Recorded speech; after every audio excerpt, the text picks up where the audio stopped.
Hi, and welcome to Facts at 5. I'm Michael Clark, and it's Tuesday, May 12th, 2020. I'm here at LTB Studios in Wayne-Scott, New York, with my co-host, Morgan Vaughan. Say hello, Morgan. Hello, Morgan.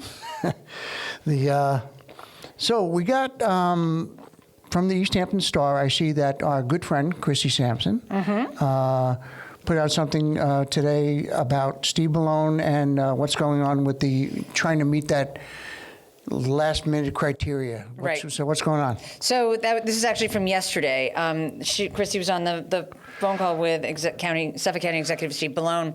He said that the county now meets 4 of the 7 criteria necessary for reopening, but will not be ready to do so by Friday, the day the pause order ends. So Suffolk County, Nassau County will not open officially about the pause order. The Finger Lakes region, Southern Tier, and Mohawk Valley are the first 3 regions in New York to have met all 7 reopening metrics. Do people even live there? I guess so. Okay. I had a boyfriend from the Finger Lakes, but whatever. That's a whole different story. Yeah. Yeah. Anyway, Suffolk's, so the case count in East Hampton is around 263 yesterday, and in Southampton town, it's about 903. The death toll so far in Suffolk County is around 1,639. We are not quite ready to open, but I have to say that I'm very impressed with the Suffolk County NY.gov website. If you go on the website now, it has the reopening metrics in an easy-to-read graph. Okay. It's really fantastic. You can see the latest statistics that we always talk about here, but if you want to go and see the reopening metrics, it's up there as well. What we're missing is the people, the contact tracers, and I wish I had in front of me. I thought I did, but the other one is. Do you remember what it is? No, I don't. I think it has to do with the hospitalization. I don't even want to say. I don't even want to say what it is. But there's another one that we're not missing. We've got 5 out of the 7. Yep. So the bottom line is we're not opening. Not opening fully. We have to meet all those 5 just to do phase 1. However, on Friday, per New York State, low-risk businesses, which they consider to be landscaping and gardening, so things that are outdoors where you're not going to be, pushed up next to other people, and outdoor low-risk recreational activities, including tennis and golf, will reopen on Friday, May 15th. Right. So what's the deal with camps, though? Okay.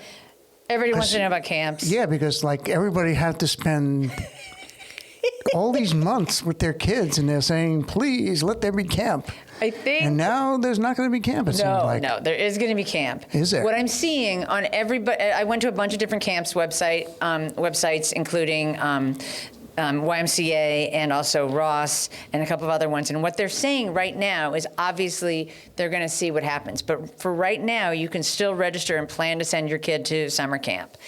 There will be, I think Ross was talking about there are going to be online courses, et cetera, that you can also do. And you can get a refund if you've already paid and you don't want to go, or you have a COVID-19 reason not to go. Okay. But for right now, almost every campsite that I visited said that, they're planning to go forward. That's the key, though, planning. 6 to 8 weeks away. Okay. End of June. So mostly they're still planning to do it. So, Keep your fingers crossed, ladies and gentlemen. Okay. So the business district hamlet plans are going to become part of the East Hampton Town Comprehensive Plan, and that was a individualized hamlet plans developed over a multi-year public process, and they hope they're going to guide the future of the central business districts of Wayne-Scott, East Hampton, Springs, Amagansett, and Montauk. The hamlet plans address ways to shape the future and, what it looks like and what they think. How to fix certain problems about traffic, congestion, blah, blah, blah, all of that stuff. Did they ask any of the people around here how that was going? Oh, absolutely. They had these things they called charrettes, and everybody kind of gave their opinion, and then it's gone through a lengthy process. What's a charrette? Charrette is a small group meeting. But if you want to see what the final reports are, they are on the East Hampton Town website. Right. So ehamptonny.gov. And that it's under Hamlet's study. You can read all of them. They're very in-depth. Okay. And I'm certain they didn't take a pandemic into their consideration. I don't while think they anybody taking- has been foreseeing this at all. And so a lot of, I know it's not necessarily ultra-local news, but it certainly has an impact on us, is what's going on with Broadway, right? I mean, huge they just impact announced today. on us. Yeah, go ahead. I know you are the Huge. Broadway this really aficionado. surprised me. This Yeah. really surprised me. So Broadway, the Broadway League has closed all reopening of shows on Broadway through September 6th. Yeah. They postponed the Tony Awards. They have decided that they are not going to be having people come back into the theaters.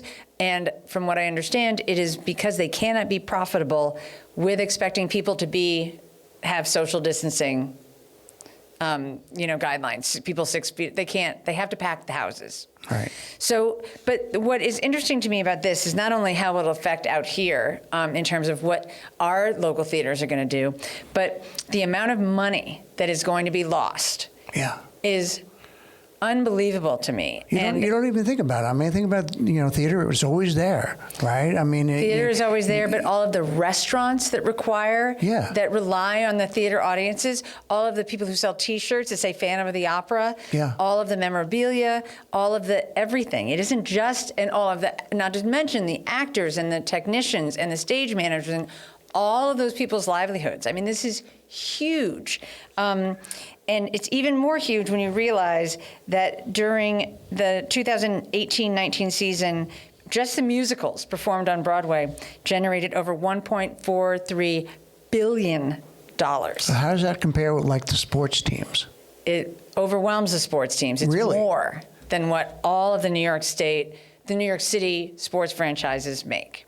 Wow. And that's only in the past couple of years. And Broadway's just been going crazy. I mean, you had Hamilton, you had a couple of other really big hits, right. Disney, et cetera. So that's one of the reasons that now, since 2018, it's been getting more than the sports franchises. Not saying we don't want the sports franchises as well. We absolutely do. I had no idea they made that much money. But they make so much money. And if you think about the hotels, people come to New York City to see a Broadway show or to see several. Yeah. It is a huge economic loss that I don't think anybody has a real sense, and I certainly don't, of what it's going to mean to people. It's a big, big, big deal. Yeah. So, just a couple of small points before we sign off here. Just a reminder that we're going to be off the air Wednesday, the 20th, Thursday, 21st, and maybe the 22nd. Probably not, but maybe. And that Ellen, who works with us, Ellen Watson, she's putting together something called Share Your Photographs of Life During COVID-19. And she's looking for everybody to get involved. Why don't you tell us what that one's about? Well, what we're trying to do is obviously have the historical record. I think the East Hampton Historical Society is doing something similar. We'll probably collaborate with them as we do with many, many, many, many projects. But if you have even video or photographs, there are some criteria that we want. We want to have them horizontal, et cetera, but send them to us because in 100 years, people are going to want to know what happened. What's going on. And can you imagine if we could go back into 1918 and see what people were actually doing day to day and what they were thinking? That would be amazing and it would be so interesting and really helpful. Yeah. So if you do want to submit some JPEGs, please make sure that you have written on it your name, where you were, what the date was, because all of those things will be important. Think about how you would feel 100 years from now looking at this. Yeah, it's a good thing, folks. Get involved. And once again, thank you to our sponsor for Facts Can you of send Five. that to Ellen at ltveh.org. Ellen at ltveh.org.